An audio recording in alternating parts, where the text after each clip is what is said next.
তুমি প্রতিদিন যা অনুভব করো, খুশি, দুঃখ, ভয়, অনিশ্চয়তা, শান্তি, উদ্বেগ, প্রেম, এগুলো কি সত্যিই বাইরে থেকে আসে? কখনো কি লক্ষ্য করেছ হঠাৎই একদিন সূর্য, আকাশ, বাতাস সব কেমন সুন্দর লাগে, আর অন্য একদিন সব কেমন ভারী, কেমন অন্ধকার লাগে? কিন্তু তোমার চারপাশ তো একই থাকে। তাহলে বদলায় কোন জিনিসটা? বদলায় তোমার মন। আর মন পরিবর্তন হলেই পুরো পৃথিবী বদলে যায়। তৈত্তিরীয় উপনিষদে এক গভীর সত্য বলা হয়েছে, তোমার মনই সৃষ্টির মূল। ভাবতে অবাক লাগলেও এই কথাই বৈদিক জ্ঞান, যোগ, তান্ত্রিক সাধনা এবং আধুনিক নিউরোসায়েন্স সবাই মেনে নিয়েছে। তুমি বাইরে যে পৃথিবী দেখছ তা মূলত তোমার মনই তৈরি করেছে। তুমি যা ভাবো, তুমি যা অনুভব করো, তুমি যেভাবে পৃথিবীকে দেখতে চাও, সেই ভাবনাই ধীরে ধীরে তোমার বাস্তব হয়ে ওঠে। এই ভিডিওতে আমি তোমাকে এমন এক আধ্যাত্মিক পথে নিয়ে যাব যেখানে তুমি বুঝতে পারবে তুমি আসলে কে, কেন তোমার মন এত শক্তিশালী, বৈদিক জ্ঞান তোমাকে কিভাবে মুক্তি দিতে পারে, আর কিভাবে নিজের ভেতরের অসীম শক্তিকে জাগিয়ে তুমি নিজের বাস্তবতা নিজেই সৃষ্টি করতে পারো। এই পথ খুব সহজ কিন্তু ততটাই গভীর। যদি তুমি মন খুলে শোনো, আজকের পর তোমার জীবনের প্রতি দৃষ্টিভঙ্গি বদলে যাবে। ব্রহ্ম, তুমি যে শক্তিকে খুঁজে বেড়াচ্ছ তা তোমার মধ্যেই আছে। বৈদিক জ্ঞান বলে ব্রহ্ম মানে অসীম, অনন্ত, চিরশাশ্বত চেতনা শক্তি। এই ব্রহ্ম কোনো দূরের কোনো শক্তি নয়, কোনো মন্দিরের, শাস্ত্রের বা আকাশের ওপারে থাকা শক্তি নয়। ব্রহ্ম মানেই তোমার নিজের চেতনা। যখন তুমি নীরব হয়ে যাও, যখন সব চিন্তা থেমে যায়, যখন শুধু আমি আছি এই অনুভূতি থাকে, সেই অবস্থায় ব্রহ্ম। এই জ্ঞান বুঝতে পারলেই তুমি উপলব্ধি করবে তুমি দুর্বল নও, তুমি সীমাবদ্ধ নও। তোমার মধ্যে এমন এক শক্তি আছে যা পুরো বাস্তবতাকে বদলে দিতে পারে। কারণ ব্রহ্ম শুধু শক্তি নয়, ব্রহ্ম হলো সৃষ্টির ভিত্তি। যে ভিত্তির ওপর ভর করে সময় চলে, জীবন চলে, পৃথিবী চলে, আর তোমার চিন্তা বাস্তবে পরিণত হয়। একজন সাধক যখন বুঝতে পারে আমি আলাদা কেউ নই, আমি সেই অসীম ব্রহ্মেরই প্রকাশ, তখন তার মন ধীরে ধীরে শান্ত হতে শুরু করে। অস্থিরতা কমে যায়, ভয় দূর হয়, আর জীবনে এক গভীর স্বস্তি নেমে আসে। মন সৃষ্টির দরজা। তৈত্তিরীয় উপনিষদে মানুষকে 5টি স্তরে ব্যাখ্যা করা হয়েছে। 1. অন্নময় কোষ, শরীর। 2. প্রাণময় কোষ, শক্তি। 3. মনোময় কোষ, মন। 4. বিজ্ঞানময় কোষ, বুদ্ধি। 5. আনন্দময় কোষ, আত্মা। এদের মধ্যে মনোময় কোষ, এটাই তোমার সৃষ্টির আসল দরজা। কেন? কারণ তুমি যেমন ভাবো, তুমি যেমন অনুভব করো, তুমি যেমন বিশ্বাস করো, তোমার বাস্তবতা সেই দিকেই গড়ে ওঠে। তোমার জীবনে যাই আসুক, সে আসুক মানুষের রূপে, ঘটনার রূপে, সুযোগের রূপে, সব শুরু হয় মন থেকে। মন যদি অস্থির হয়, পৃথিবী অস্থির মনে হবে। মন যদি নেতিবাচক হয়, পৃথিবী বিপজ্জনক মনে হবে। মন যদি শান্ত হয়, সবকিছু স্বচ্ছ, আলোকিত, স্থির মনে হবে। জীবনের সত্য খুব সহজ। তুমি পৃথিবীকে দেখো না, তুমি তোমার মনকে দেখো। অদ্বৈত, তুমি আর বিশ্ব পৃথক নও। অদ্বৈত বলে তুমি আলাদা নও, পৃথিবী আলাদা নয়, সৃষ্টিকর্তা আলাদা নয়, সবকিছু এক মহাচেতনা শক্তির প্রকাশ। আমি আর পৃথিবী, এই বিভাজনটাই শুধু মনের সৃষ্টি। যেমন লহরী আর সমুদ্র আলাদা নয়, আলো আর সূর্য আলাদা নয়, ঢেউ আর জল আলাদা নয়, ঠিক তেমনি তুমি আর ব্রহ্ম আলাদা নও। তুমি আসলে সেই চেতনা শক্তিরই এক অভিনব প্রকাশ। এটা শুধু দর্শন নয়, এটা জীবনের সবচেয়ে বড় মুক্তি। কারণ যেদিন তুমি উপলব্ধি করবে তুমি কখনোই একা নও, পুরো মহাবিশ্ব তোমার মধ্যেই আছে, সেদিন ভয়, দ্বিধা, দুর্বলতা নিজে থেকেই মিলিয়ে যাবে। তোমার চিন্তা কিভাবে বাস্তব তৈরি করে? তৈত্তিরীয় উপনিষদ বলে তুমি যেভাবে মনকে ব্যবহার করো, তুমিও ঠিক সেভাবেই হয়ে ওঠো। যদি তুমি বারবার চিন্তা করো আমি পারবো না, তাহলে পৃথিবী সত্যিই তোমাকে এমন অবস্থায় নিয়ে যাবে যেখানে তুমি পারবে না। যদি তুমি ভাবো আমি অক্ষম, তাহলে ঘটনাগুলো সত্যিই তোমার সামনে প্রতিবন্ধক হয়ে দাঁড়াবে। আর যদি তুমি বোঝো আমি চেতনা, আমি ব্রহ্মের প্রকাশ, আমি পারবো, তাহলে জীবনের পথে শক্তি, সুযোগ, সমর্থন অদৃশ্যভাবে একে একে তোমার দিকে এগিয়ে আসতে থাকবে। কারণ মন যেটাকে সত্য ভাবতে শুরু করে, চেতনা সেটাকেই বাস্তব করে তোলে। বৈদিক উপায়ে মনকে ব্রহ্মের সাথে যুক্ত করার পদ্ধতি 1। নীরবতা অভ্যাস করো, প্রতিদিন মাত্র 2 মিনিট চোখ বন্ধ করো, চিন্তার শব্দ শুনো, শুধু দেখো, কিছু পরিবর্তন করো না। ধীরে ধীরে তুমি উপলব্ধি করবে চিন্তায় তুমি নও। 2। আমি আছি অনুভবের চর্চা, শ্বাস নাও, নিজেকে বলো আমি আছি। কোনো নাম, পরিচয়, ভূমিকা ছাড়া শুধু আমি আছি। এটাই ব্রহ্মের প্রথম স্পর্শ। 3। মনের ওপর নজরদারি, দিনে 5 বার থেমে নিজেকে জিজ্ঞেস করো এখন আমি কোন চিন্তায় আছি। শুধু সচেতন হওয়ার মধ্যেই মনের 50% অস্থিরতা কমে যায়। 4। সবই ব্রহ্ম, এই স্মরণ যাকে দেখছো, যা দেখছো সবই সেই এক চেতনার প্রকাশ। এই স্মরণ তোমাকে অহংকার মুক্ত করে, ভয়হীন করে, দয়ালু করে। 5। কৃতজ্ঞতা, কৃতজ্ঞতা ব্রহ্মচেতনার দরজা খুলে দেয়। কারণ কৃতজ্ঞ মন কখনো শূন্য থাকে না, এমন মনেই চেতনা সহজে প্রবাহিত হয়। তুমি যে মহাবিশ্বকে খুঁজছ তা তোমার মনেই আছে। তৈত্তিরীয় উপনিষদ বলে নিজেকে জানো। কারণ তুমি যদি নিজেকে বোঝো, তুমি যদি মনকে বোঝো, তুমি যদি চেতনাকে বোঝো, তাহলেই তুমি পুরো সৃষ্টিকে বুঝে ফেলবে। কেন? কারণ সৃষ্টি আর তুমি একই উৎস থেকে বেরিয়েছ। তুমি সেই উৎসেরই প্রতিচ্ছবি। তোমার ভেতরে যে আলো আছে, একেই ঋষিরা বলেছে আনন্দময় আত্মা। বাইরের সুখ সামরিক, কিন্তু এই আনন্দময় আত্মা চিরস্থায়ী। এটা দুঃখে ভাঙে না, সময়ে মুছে যায় না, পরিস্থিতিতে বদলে যায় না। যখন তুমি নিজের মনকে এই আনন্দময় আত্মার সাথে যুক্ত করো, সেখান থেকেই শুরু হয় শান্তি, জ্ঞান, স্পষ্টতা, শক্তি, স্বাবলম্বন, মুক্তি। আজ থেকে তোমার জীবন বদলে যাবে। আজ তুমি শিখলে তোমার মনই তোমার সৃষ্টির মূল, তুমি ব্রহ্মেরই এক প্রকাশ। অদ্বৈত মানে তুমি আর মহাবিশ্ব এক। তোমার চিন্তাই তোমার বাস্তব তৈরি করে। বৈদিক জ্ঞান কোনো পুরনো কথা নয়, এটা আজও বিজ্ঞানসম্মত সত্য। মনকে বদলালে পুরো পৃথিবী বদলে যায়। আজ থেকে মনে রেখো, তুমি তোমার অতীত নও, তুমি তোমার ভুল নও, তুমি তোমার ভয় নও, তুমি সেই অসীম চেতনা যার মন যেমন হবে তোমার পৃথিবীও ঠিক তেমনই হয়ে যাবে। নিজেকে ছোট ভাববে না। তোমার ভেতরে লুকিয়ে আছে পুরো মহাবিশ্ব। মন যে কেবল চিন্তা নয়, মন হলো শক্তির স্পন্দন। তুমি যা ভাবো তা শুধু একটি ভাবনা নয়, তা একটি স্পন্দন, একটি ফ্রিকোয়েন্সি, একটি কম্পন। এটা শুধু আধ্যাত্মিক সত্য নয়, কোয়ান্টাম ফিজিক্সও আজ একই কথা বলছে। তোমার অভ্যন্তরীণ ভাইব্রেশন একটি বাহ্যিক বাস্তবকে আকর্ষণ করে। কিন্তু উপনিষদ এই সত্য 1000 বছর আগেই বলেছিল। তৈত্তিরীয় উপনিষদ বলে মন হল সূক্ষ্ম শক্তির তৈরি, যা নিজের মতো বাস্তবকে আকর্ষণ করে। এখন ভাবো, যদি তোমার ভিতরে স্পন্দন হয় ভয়, তাহলে তুমি এমন পরিস্থিতি আকর্ষণ করবে যেখানে ভয় সত্যি মনে হয়। যদি তোমার স্পন্দন হয় আত্মবিশ্বাস, তাহলে একই পৃথিবী তোমাকে শক্তি দিতে শুরু করবে। তুমি আজ যা পাচ্ছ তা তোমার গতকালের কম্পনের ফল। আর তুমি আগামীকাল যা পাবে তা নির্ভর করবে তোমার আজকের স্পন্দনের উপর। এখানেই বোঝা যায়, মন শুধু ভাবনা নয়, মন হলো সৃষ্টির সূক্ষ্ম শক্তি। মন কিভাবে 5 স্তর পেরিয়ে আত্মার দিকে ফিরে যেতে পারে? বেদের ভাষায় মানুষ এক একটি স্তর পেরিয়ে আত্মার দিকে ওঠে। এই উত্তরণ বুঝলে তুমি বুঝবে কেন তোমার সমস্যাগুলো বারবার ফিরে আসে এবং কিভাবে ভেতরের শক্তিকে স্থায়ীভাবে জাগানো যায়। 1। অন্নময়। তুমি যদি শুধু শরীর ভাবো, এখানে মানুষ ভাবে আমি শরীর, আমার সুখ দেহেই। এখানেই আসে ভয়, রোগ, নিরাপত্তাহীনতা। এটাই সুফারিং এর শুরু। 2। প্রাণময়। ভেতরের শক্তি জেগে ওঠা।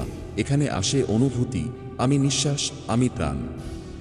এখানে আধ্যাত্মিক জাগরণ শুরু হয়। 3। মনোময়। চিন্তা ও অনুভূতির এক বিশাল জগৎ। এখানে তুমি উপলব্ধি করো, আমি ভাবি, তাই আমি তৈরি করি। এই স্তরে ভুল চিন্তায় জীবনে অন্ধকার আনে। 4। বিজ্ঞানময়। বুদ্ধি সত্যকে আলাদা করতে শেখে। এখানে এসে তুমি বুঝতে শুরু করো কোনটা সত্য, কোনটা মনের খেলা। এটাই সত্যিকারের ক্ল্যারিটি। 5। আনন্দময়। সত্যিকারের তুমি। এটাই সেই অবস্থান যেখানে মন শান্ত, চিন্তা স্থির, হৃদয় তৃপ্ত, ভয় নেই, অহংকার নেই, কষ্ট নেই। এই অবস্থাকে বলে ব্রহ্মের প্রতিচ্ছবি। তুমি যত উপরে উঠবে তত কম সুফারিং থাকবে। মন কেন তোমাকে সুফারিং করায়? উপনিষদের দৃষ্টিভঙ্গি মন কখন সুফারিং তৈরি করে? যখন মন অতীত ধরে রাখে, ভবিষ্যৎ নিয়ে ভয় তৈরি করে, নিজেকে ছোট ভাবায়, অন্যের সাথে তুলনা করায়, নিজের আইডেন্টিটি কে শরীর বা চিন্তার সাথে বেঁধে ফেলে। উপনিষদ বলে অবিদ্যা অর্থাৎ ভুল ভাবনা এই সুফারিং এর মূল। অবিদ্যা মানে তুমি ভুলভাবে নিজেকে দেখছ। তুমি ভাবছ তুমি সমস্যার ভিকটিম, তুমি সীমাবদ্ধ, তোমার শক্তি কম, তোমার জীবন অন্যের ওপর নির্ভরশীল। যখন তোমার মন এই ভুল ধারণাগুলো বিশ্বাস করে, তখনই সুফারিং আসে। আর যখন তুমি বোঝো আমি আসলে ব্রহ্মের আলো, সমস্যা শুধু বাইরের দৃশ্যের রূপ, তখন সুফারিং আলাদা হয়ে যায়। তখন তুমি প্রবলেমের মধ্যে থেকেও এক গভীর শান্তি অনুভব করতে পারো। কেন মনকে শান্ত করা এত কঠিন? গভীর বৈদিক ব্যাখ্যা। অনেকেই বলে মন শান্ত করো, কিন্তু মন কি বাতি? একটু টুইস্ট করলেই শান্ত হয়ে যাবে? উপনিষদে বলা হয়েছে মন হলো বায়ুর মতো, তাতে ঢেউ ওঠাই স্বাভাবিক, তাকে জোর করে থামানো যায় না। মনকে শান্ত করা কঠিন কারণ মন হাজারো ইমপ্রেশন সংগ্রহ করে, পুরনো স্মৃতি মনকে দুর্বল করে, অভ্যাস তৈরি হয়, ইগো নিজের গুরুত্ব দেখাতে চায়, মন বাইরের জিনিসে সুখ খোঁজে, তাই মনকে জোর করে থামানো যায় না। বরং তাকে দেখো, শুনো, উপলব্ধি করো, তাহলে সে নিজেই শান্ত হয়। এটা ঠিক যেমন চোখ খুলে থাকলে অন্ধকার কখনো থাকবে না। তুমি আলো জ্বালাতে গেলে অন্ধকার পালায়, অন্ধকারের সঙ্গে যুদ্ধ করতে হয় না। মন শান্ত হবে যখন তুমি দেখার সচেতনতা জাগ্রত করবে। আমি এই শরীর নই, এই উপলব্ধি কেন এত শক্তিশালী? যেদিন তুমি সত্যিই হৃদয়ের গভীরে অনুভব করবে এই শরীর আমার নয়, এটা শুধু অস্থায়ী পোশাক, সেদিন তোমার ভয় কমে যাবে। মৃত্যুর অন্ধকার তোমাকে ছুঁতে পারবে না, বয়স তোমাকে ভীত করবে না, অন্যের কথা তোমাকে দমাতে পারবে না, অসহায়ত্ব তোমার মন থেকে উঠে যাবে। উপনিষদে বলা হয়েছে শরীর জন্মায়, বড় হয়, বদলায়, মরে, কিন্তু তুমি যে সে কখনো মরো না। এটাই ব্রহ্মজ্ঞান। তুমি এই জ্ঞানে বারবার মনে করলে তোমার জীবনের বোঝা অনেক হালকা হয়ে যাবে। যেদিন তুমি বুঝবে চিন্তার পেছনে চিন্তাহীন সত্তা আছে, সেদিন জাগরণ শুরু। এটা মানুষের জন্য খুব গুরুত্বপূর্ণ। গভীরভাবে লক্ষ্য করো, তোমার ভিতরে দুইজন আছে। একজন যে চিন্তা করে, দুই আরেকজন যে সেই চিন্তাকে দেখে। এই দেখার সত্তা, এটাই আসলে আত্মা, এটাই ব্রহ্মের চেতনার প্রথম দরজা। যখন তুমি চিন্তাকে শুধু নোটেশন হিসেবে দেখবে, তখন উদ্বেগ কমবে, ভয় কমবে, মন হালকা হবে, স্পষ্টতা বাড়বে, অভ্যাস বদলাতে শুরু করবে। এই স্তরেই তোমার প্রথম আধ্যাত্মিক জাগরণ শুরু হয়। তোমার ভেতরের শক্তি কিভাবে প্রকাশিত হয়? উপনিষদের বিজ্ঞান ব্রহ্মের শক্তি কিভাবে তোমার জীবনে প্রবাহিত হয়? 3 ধাপে। 1. শ্রদ্ধা, অভ্যন্তরের বিশ্বাস। তৈত্তিরীয় উপনিষদ বলে শ্রদ্ধাই শক্তি। তুমি যেটাকে সত্যি বিশ্বাস করো, জীবন সেটাকেই তোমার দিকে ফিরিয়ে দেয়। 2. তপস্যা, মনসংযম ও অভ্যাস। তপস্যা মানে কষ্ট করা নয়। তপস্যা হলো নিজের ওপর নজর রাখা, নিজেকে পরিষ্কার রাখা, মনকে শুদ্ধ চিন্তা দেওয়া, অহংকার কমানো, ভয়ের সাথে বন্ধুত্ব করা। 3. ব্রহ্মা ভিচারা, সত্যের প্রতি চর্চা। যদি প্রতিদিন 5 মিনিটও সত্যকে স্মরণ করো, আমি শরীর নই, আমি চিন্তা নই, আমি চেতনা, তাহলে সেই চেতনা জীবনের প্রতিটা স্তরে প্রকাশ পেতে শুরু করবে। এই 3 ধাপই তোমার জীবনে ব্রহ্মের শক্তি প্রবাহিত করতে পারে। মন ও চেতনার প্রকৃত সম্পর্ক বৈদিক দৃষ্টিতে স্পষ্ট ব্যাখ্যা। তুমি এখন পর্যন্ত যা শুনলে, সেখানে বারবার দুটি শব্দ এসেছে, মন, চেতনা, কিন্তু এরা কি একই? না, তাদের ভূমিকা সম্পূর্ণ আলাদা। মন হলো যন্ত্র, এটা চিন্তা করে, সন্দেহ করে, স্মৃতি জমায়, কল্পনা করে। চেতনা হলো আলো, যে আলোয় মনকে দেখা যায়। এটা যেমন ঘর অন্ধকার হলে তুমি কিছুই দেখবে না, কিন্তু আলো জ্বললেই তুমি ঘরের সবকিছু দেখতে পাবে। ঘরের জিনিস মন, আলো, চেতনা। তাই মন যদি সমস্যায় ভরা হয়, চেতনার আলো জ্বালালেই তুমি সমস্যা দেখে ফেলবে। সমস্যা অন্ধকার নয়, অন্ধকার হচ্ছে আলোহীনতা। উপনিষদে এই চেতনাকেই বলা হয় প্রকাশক আত্মা, যে শুধু দেখে, বিচার করে না। তুমি যখন দেখার অবস্থায় অবস্থান শেখো, যখন চিন্তার ওপরে দাঁড়িয়ে চিন্তাকে দেখো, সেখান থেকেই শুরু হয় তোমার মুক্তি। সুখ ও দুঃখ কিভাবে তৈরি হয়? গভীর বৈদিক বিশ্লেষণ উপনিষদ বলে, দুঃখ আসে অ্যাটাচমেন্ট থেকে, সুখ আসে অবরেনেস থেকে। তুমি যখন কোনো মানুষ, ঘটনা, কাজ, নাম বা পরিচয়ের সাথে জড়িয়ে পড়ো আর চাইতে থাকো এটা সবসময় আমার মতো হোক, মানুষটা বদলাক না, পরিস্থিতি সবসময় আমার নিয়ন্ত্রণে থাকুক, তখনই আসে দুঃখ। কেন? কারণ পৃথিবী কখনো স্থির থাকে না। যা আজ আছে কাল থাকবে না, যা আজ বদলাচ্ছে কাল আরও বদলাবে। অ্যাটাচমেন্ট মানে তুমি চাও পৃথিবী তোমার মতো হোক, আবারেনেস মানে তুমি পৃথিবীকে তার নিজের মতো হতে দাও। যেদিন এই পার্থক্য বোঝো, সেদিন সুখ বাধাহীনভাবে প্রবাহিত হয়। কারণ সুখ কোনো বাইরের অনুভূতি নয়, সুখ হলো তোমার স্বাভাবিক অবস্থা। দুঃখ হলো মন যখন নিজেকে ভুলভাবে দেখে।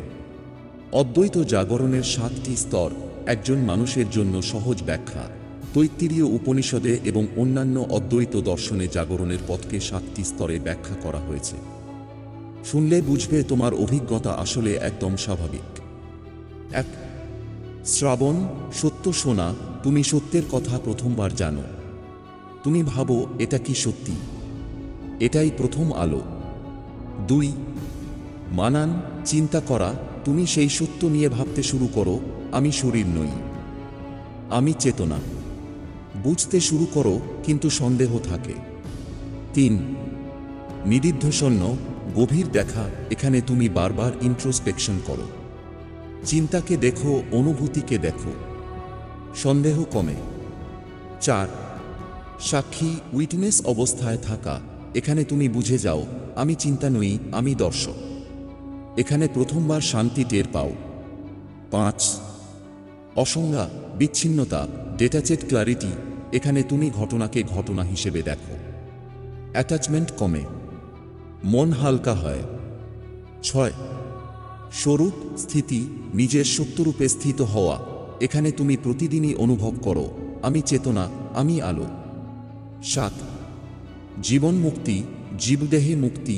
এখানে ভয় নেই, দুঃখ নেই, অহংকার নেই, লোভ নেই, সবকিছু শান্ত, স্বচ্ছ, স্থির।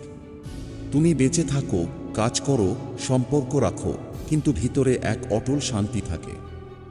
ব্রহ্মানন্দ অনুভবের উপায়। বৈদিক জ্ঞানের সবচেয়ে হৃদয়স্পর্শী রহস্য ব্রহ্মানন্দ মানে যে আনন্দ কোনো কারণ ছাড়াই হয়, যে আনন্দ মানুষের অন্তরে স্বাভাবিকভাবে বিদ্যমান। কিভাবে এই আনন্দ অনুভব করা যায়? 1. নীরবতা, সাইলেন্স। তুমি যত নীরব হও তোমার ভিতরের আলো তত শক্তিশালী হয়। 2. ধীরে শ্বাস নেওয়া, শ্বাস শান্ত হলে মন শান্ত হয়, মন শান্ত হলে চেতনা জ্বলজ্বল করতে শুরু করে। 3. চিন্তাকে বিরোধী না করা, চিন্তার সাথে যুদ্ধ নয়, তাকে বন্ধু করো, বলতে দাও যা বলার আছে বলো, ধীরে ধীরে সে শান্ত হয়। 4. পরিচয় ভেঙে ফেলা, নিজেকে মনে মনে বলো আমি ছেলে মেয়ে নাম বয়স পরিচয় এগুলো কিছুই নই, আমি শুধু চেতনা। এই স্মরণটাই আনন্দের দরজা। 5. উপস্থিতি, প্রেসেন্স। এখন যা আছে তা সম্পূর্ণ মন দিয়ে অনুভব করো, এটাই ব্রহ্মানন্দের প্রথম স্বাদ। কিভাবে দৈনন্দিন জীবনে মনের শক্তিকে ব্যবহার করবে? উপনিষদের পথেটা অত্যন্ত জরুরি, কারণ জ্ঞান শুধু বইয়ের জন্য নয়, জীবনের জন্য। 1. দিন শুরু করো একটি বাক্য দিয়ে, আজ আমি আমার মনকে সত্যের দিকে রাখব। এই এক বাক্য তোমার দিনের ফ্রিকোয়েন্সি বদলে দেবে। 2. কোনো ঘটনা ঘটলে নিজেকে জিজ্ঞেস করো এটা কি আমার মনের প্রতিক্রিয়া নাকি এটা সত্য? এতে 70% ড্রামা কমে যাবে। 3. মানুষকে চোখে দেখে নয়, আলোতে দেখে। যার সাথে কথা বলছো তার শরীর নয়, তার চেতনা অনুভব করো। মানুষের ভুল তখন আর তোমাকে কষ্ট দিতে পারবে না। 4. কৃতজ্ঞতার 3টি অনুভব প্রতিদিন, যে কোনো 3টি জিনিসের জন্য কৃতজ্ঞ হও। কৃতজ্ঞতা ব্রহ্মচেতনার ফ্রিকোয়েন্সিতে মনকে তুলে দেয়। 5. রাতে ঘুমানোর আগে 30 সেকেন্ড নীরবতা, দিনের সবকিছু ছেড়ে দাও, মন খালি করো। কারণ খালি মনেই চেতনা শক্তি বহে। গভীরতম উপলব্ধি, তুমি যাকে ঈশ্বর বলছ সে তোমার নিজের চেতনা। উপনিষদ বারবার বলেছে তত্ত্বমসি, তুমি সেই। তুমি যাকে এতদিন ধরে খুঁজছিলে, শক্তি, শান্তি, আলো, ঈশ্বর, সৃষ্টির উৎস, সব তোমার মধ্যেই আছে। ঈশ্বর কোনো দূরের সত্তা নয়। ঈশ্বর হল তোমার মন যখন ব্রহ্মের সাথে মিলবে, যে আলো জ্বলে উঠবে, সেই আলোই ঈশ্বর। তুমি যত নিজের ভিতরের দিকে ঘুরবে তত ঈশ্বরকে চিনবে। তুমি যত নিজের হৃদয় পরিষ্কার করবে তত চেতনা শক্তি স্বাভাবিকভাবে জ্বলবে। এটাই বৈদিক জ্ঞান, এটাই উপনিষদের পথ, এটাই অদ্বৈত সত্য।